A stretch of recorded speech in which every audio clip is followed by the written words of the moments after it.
একদিন সকালে আতিকের মা আতিকের কাছে এসে বলে, আতিক, কি করতেছো? এখনো ঘুমিয়ে আছো? ঘুম থেকে ওঠো, সকাল হয়ে গেছে, এখন 9টা বাজে। হ্যাঁ, আমি উঠেছি। তুমি বলো।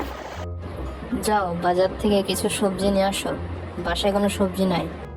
এই কথা বলে আতিকের মা চলে গেল এবং আতিক মনে মনে বলতে থাকলো, প্রতিদিন বাজারে যাইতে ভালো লাগে না।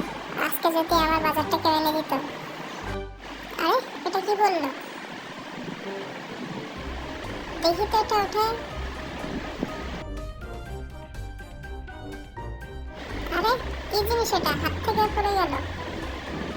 দেখতে তো অনেক সুন্দর। এটার ভিতর থেকে কি বেরোচ্ছে? কে তুমি? কিভাবে আসলে এখানে? আমি আতিকের আলাদি। বলো তোমার কি চাই, আমি তোমার একটি ইচ্ছে পূরণ করবো আজকে। তুমি কি সত্যি বলতেছো?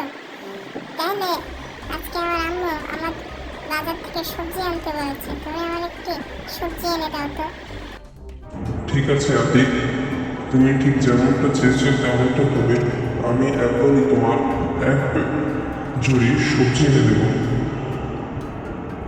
আরে বাস, তুমি তো সত্যিই বলেছো। এখানে তো এক ঝুড়ি সবজি। তোমাকে অনেক ধন্যবাদ। তোমাকেও ধন্যবাদ আদিত।